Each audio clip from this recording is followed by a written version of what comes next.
Halo guys, Assalamualaikum warahmatullahi wabarakatuh. Masih bersama saya Sari Ayu Wulandari dalam mata kuliah Kendali Optimal pertemuan ke-6. Kali ini kita akan membahas tentang model Fibonacci. Kita masih berada di dynamic programming tapi dengan model yang berbeda. Kalau dynamic programming yang kemarin saya ajarkan itu adalah pola yang masih sederhana gitu ya, yang biasanya belum bisa diterapkan di programming, karena untuk programming itu pada dasarnya butuh matriks gitu ya, penjelasan tentang matriks. Jadi untuk berikutnya di sini kita akan bahas tentang Fibonacci. Fibonacci sebenarnya masih berada di dalam dynamic programming tapi dalam bentuk yang berbeda atau dalam bentuk matriks gitu ya. Nah, model Fibonacci itu masih di deterministik ya. Oke, kali ini kita akan membahas 3 hal. Yang pertama adalah algoritmanya, kemudian yang kedua adalah manual Excel-nya. Tapi dalam hal ini kita nggak membahas tentang manual Excel-nya ya, karena lebih enak manual ya nanti kalau misalnya teman-teman pakai Excel nggak masalah sih, tapi kalau saya lebih suka manual pakai tabel gitu. Kemudian yang berikutnya adalah program MATLAB-nya. Oke, kita buka algoritmanya. Apa sih Fibonacci? Fibonacci itu deret, guys. Nah, untuk deret tersebut sebenarnya deret Fibonacci itu bagaimana cara bikinnya? Jadi kalau kita bicara masalah deret Fibonacci, itu kita akan bicara dua sebelumnya, dua apa ya istilahnya ya, dua nilai sebelumnya. Misalnya nih, kita ada ini adalah deret angkanya, ini angka ke 0, angka ke 1, 2, 3, dan seterusnya. Di sini misalnya ada sebuah nilai gitu ya. Kita mulai dari 0. Lalu di sini 1 tambah 1 jadinya 2, 1 tambah 2 jadinya 3, 2 tambah 3 jadinya 5, 3 tambah 5 jadinya 8, dan seterusnya seperti itu. Nah, itu sama dengan seperti ini guys. Kalau kita punya Fibonacci 1, Fibonacci 2, ini 1 jadinya adalah 2. 2 nanti di sini ada 2 ya. Lalu 2 ditambah 1 lagi jadinya adalah 3 dan seterusnya. Nah, jadi teman-teman sebuah konsep networking itu bisa digambarkan dengan sebuah deret Fibonacci. Kurang lebihnya seperti itu, guys. Nah, kendali optimal yang menggunakan konsep Fibonacci itu juga sama dengan deret tersebut. Cuman kita tidak menggunakan yang 1, 1, 2, dan seterusnya, tapi kita menggunakan konsep dari si Fibonacci tersebut. Nah, caranya bagaimana sih? Yang pertama adalah mulai dari start dulu, kemudian deklarasi variabel. Variabelnya itu apa aja? Ada node dan ada path-nya. Lalu setelah kita mendefinisikan node dan path masing-masing dari layer, ini ada layer 1. Misalnya kalau ini ya, ini ada layer 1. Tergantung dari backward atau forwardnya ya. Kalau misalnya kita bicara masalah forward, berarti ini layer 1, layer 2, layer 3, layer 4 gitu ya. Tapi kalau misalnya backward, berarti ini layer 1, layer 1, layer 2, layer 3, layer 4. Seperti itu ya guys. Nah, lalu setelah itu baru input number ya. Input number tuh maksudnya tuh masing-masing dari path-nya itu dikasih bobot gitu ya. Nah, bobotnya ini dari mana guys? Teman-teman kemarin sudah saya beritahu dulu ya, kalau untuk dynamic programming itu biasanya dipakai untuk menyederhanakan sesuatu yang sudah ada bobotnya. Nah, jadi teman-teman bisa menggunakan semua teknik, entah itu teman-teman bisa pakai yang misalnya backprop. Backprop itu kalau misalnya inputannya banyak banget, besar sekali gitu ya. Misalnya hubungannya sama citra, image processing nih. Nah, si citra itu tidak diekstrak terlebih dahulu, tapi langsung dari citra itu kemudian dimasukkan di dalam NN. Otomatis kerjanya itu bakalan lama sekali gitu ya. Karena bayangkan saja satu image itu dia berapa kolom gitu ya, berapa baris gitu. Karena itu kan semuanya dijadikan satu baris. Misalnya kita pakai yang paling rendah aja, misalnya 100 kali 100 kan udah 10.000. Jadi besar sekali gitu. Itu baru sekali proses. Padahal di situ ada berapa citra? Misalnya ada 20 citra. Nah, berapa itu yang harus diproses untuk Bprop sendiri?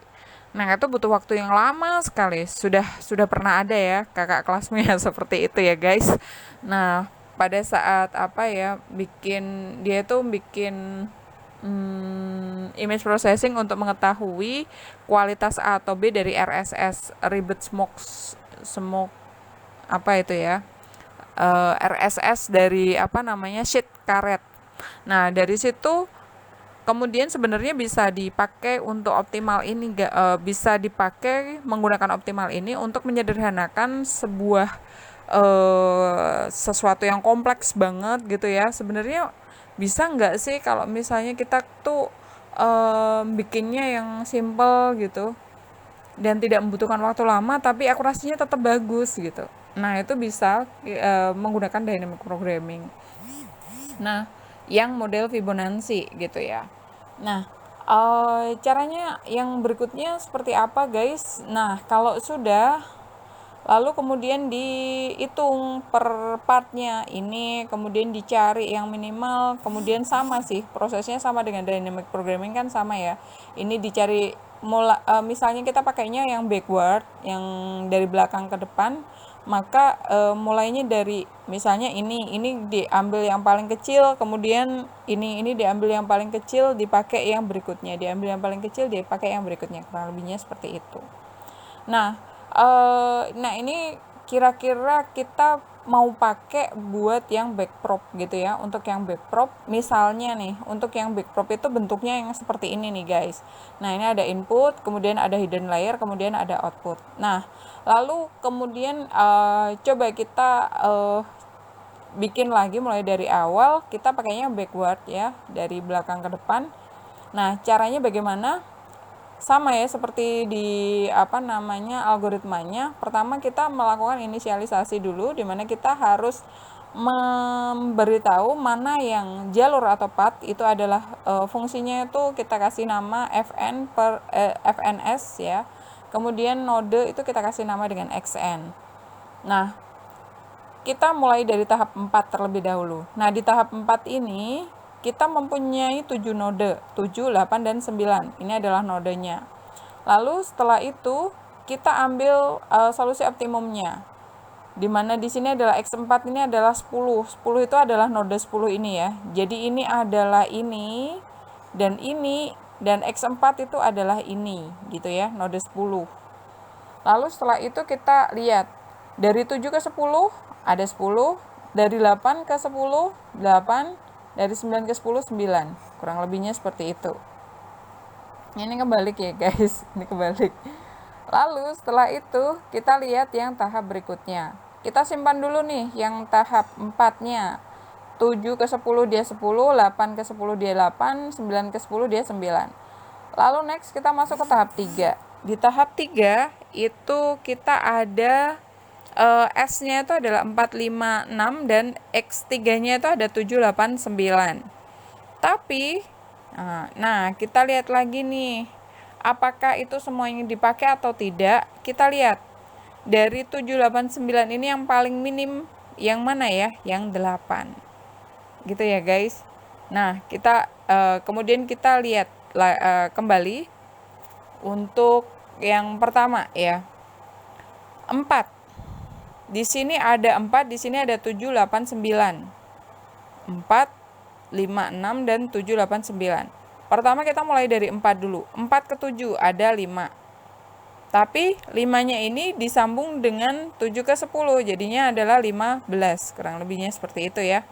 Kemudian 4 ke 8. 4 ke 8 itu ada 8. Tapi disambung dengan 8 lagi jadinya 16. Kemudian 4 ke 9 ada nggak? Nggak ada, berarti 0. Nah, dari kesekian ini, kita lihat yang kolom pertama dulu, yang 4 ini ya. Berarti kita ada 7, 15, 8 ini 16, 9 ini 0. Kemudian kita cari yang paling minimal yang tapi tidak 0 gitu ya. Berarti kita milih yang 15. Selesai gitu. Oke, guys. Nah, kalau sudah, lalu kemudian 15 ini sebenarnya ada di part berapa? Ada di part 7. Selesai. Ada di node berapa? Maaf. ada di node berapa, ada di node 7. Selesai. Ini adalah solusi optimumnya ya. Kemudian yang kedua kita punya 5. 5 dengan 7 itu ada 7 sama 10 berarti 17. Lalu 5 dengan 8 adanya 38 berarti 11.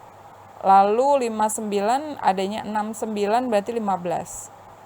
Nah, yang terkecil itu adalah 11 yaitu di node 8.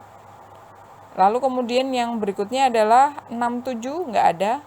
68 itu ada 4 dan 8 berarti 12. Lalu 69 ada 5 dan 9 jadinya 14. Selesai. Berarti yang terendah itu adalah 12. 12 itu ada di node 8. Berarti hasilnya adalah ini guys, 7, 8, 8. Lalu setelah kita masuk ke tahap 3, kemudian kita masuk ke tahap 2. Di tahap 2 kita ada 2 node yaitu 2, 3. Lalu disambungkan dengan 4, 5, 6. Lalu kita masuk lagi guys, 2, 4 itu adalah 4 dan maksimalnya tadi di 4. Berarti di 15 gitu ya. Berarti dijumlahkan 19, kemudian 5. 2 dengan 5 itu adalah 6. Kemudian dijumlahkan dengan yang tadi berarti 11 sama dengan 17. Yang 6 dia nggak ada, berarti 0. Berarti yang minimal adalah 17. Lalu node 3 dengan 4 itu dia ada 9. Lalu dijumlahkan dengan node 4 itu 15 gitu ya. Sama dengan 24. Kemudian yang kedua adalah 3 dengan 5 itu ada 5. Berarti 5 ditambah 11 gitu ya. Sama dengan 16. Kemudian yang berikutnya itu 3 dengan 6 gitu ya, yaitu 4 kemudian ditambahkan dengan 12, lalu sama dengan 16. Yang terendah itu ada 2 guys, kalau nggak 5 ya 6 kan gitu. Nah ini nanti yang dijadikan sebagai patokan. Lalu setelah itu kita masuk ke tahap 1 gitu ya. Di tahap 1 kita punya 8 plus 17. Kok bisa? Ya tahap 1 itu kita punya 8 dan punya 5, yaitu 1 kedua itu 8, 1 ketiga itu adalah 5. Berarti yang dengan 2 itu berarti 8 plus 2 itu 17. Kemudian yang dengan 3 itu adalah 5 plus 16. Kurang lebihnya seperti itu. Dan yang paling optimal adalah 21 adalah 3. Nah, sehingga kita bisa membuat solusinya, merunut solusinya berarti 1, 3. Kemudian di sini ada 5 dan 6, berarti 5, 6, 8, 10. Kurang lebihnya seperti itu. Sama kan guys, sama dengan yang pertemuan sebelumnya yaitu menggunakan dynamic programming. Cuman kalau yang dynamic programming itu agak panjang sekali kalau mau dijadikan sebagai program di dalam MATLAB atau di program dimanapun gitu ya. Tapi kalau pakai yang Fibonacci itu lebih simpel kalau dipakai untuk yang pemrograman gitu. Nah, lalu kemudian kita bandingkan terlebih dahulu guys antara yang NN dengan DP sama dengan yang sebelumnya ya. Kalau menggunakan NN itu satu persatu. Tahap 1 itu dikalikan kita pakai yang forward gitu ya. 8x plus 1, kemudian F3-nya 5x plus 1, kemudian tahap 2 dikalikan lagi, tahap 3 dikalikan lagi, hasilnya adalah 19298 kali 3190. Ini bayangan guys, ini banyak banget ya. Lalu kalau misalnya kita menggunakan dynamic programming dengan cara yang Fibonacci sama dengan dynamic programming yang sebelumnya, pada dasarnya lebih simpel. Tahap 1 dia hanya di hanya di yang 1 ke 3. Lalu setelah itu tahap 3-nya dia ada 2 ya, 3 ke 5 dan 3 ke 6. Lalu setelah itu sama-sama di F8 kan, lalu setelah itu F10 selesai gitu.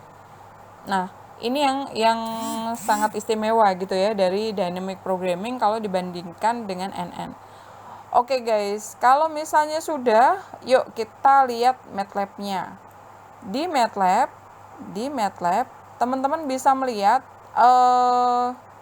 di program Fibonacci DP gitu ya. Teman-teman bisa buka di drive-nya. Sudah saya tag di drive-nya. Nah, di situ teman-teman bisa tahu gitu ya hasilnya seperti apa. Nah, hasilnya adalah ini akurasi saya kasih dua. Yang pertama ini adalah akurasi NN, yang kedua ini adalah akurasi setelah dynamic programming pakai Fibonacci, yaitu sama-sama 100 gitu ya guys. Tapi coba kita lihat, kalau menggunakan NN biasa itu caranya seberapa guys? Wow, banyak sekali ya, kurang lebihnya segini. Oh, banyak sekali ya. Nah, ini adalah cara menggunakan yang NN biasa gitu ya untuk pengujiannya. Nah, sedangkan untuk pengujian teman-teman kalau pakai yang kendala optimal cuman segini doang guys. Jadi ya memang mempermudah atau membuat simple dengan akurasi yang tetap mirip atau akurasinya tetap dijaga gitu ya. Biasanya kalau nggak 199 ya akurasinya agak turun dikit lah, tapi kita bisa memangkas memangkas waktu proses yang biasanya itu pakai NN itu dia membutuhkan waktu misalnya 1 hari sampai 2 hari kemudian error dan lain sebagainya. Tapi kalau menggunakan dynamic programming yang pakai Fibonacci ini guys, itu hanya bisa kita bisa mengurangi waktu prosesnya, misalnya cuma jadi 2 detik atau 3 detik kan gitu. Kan sangat-sangat bermanfaat bagi sesuatu yang real time gitu ya guys.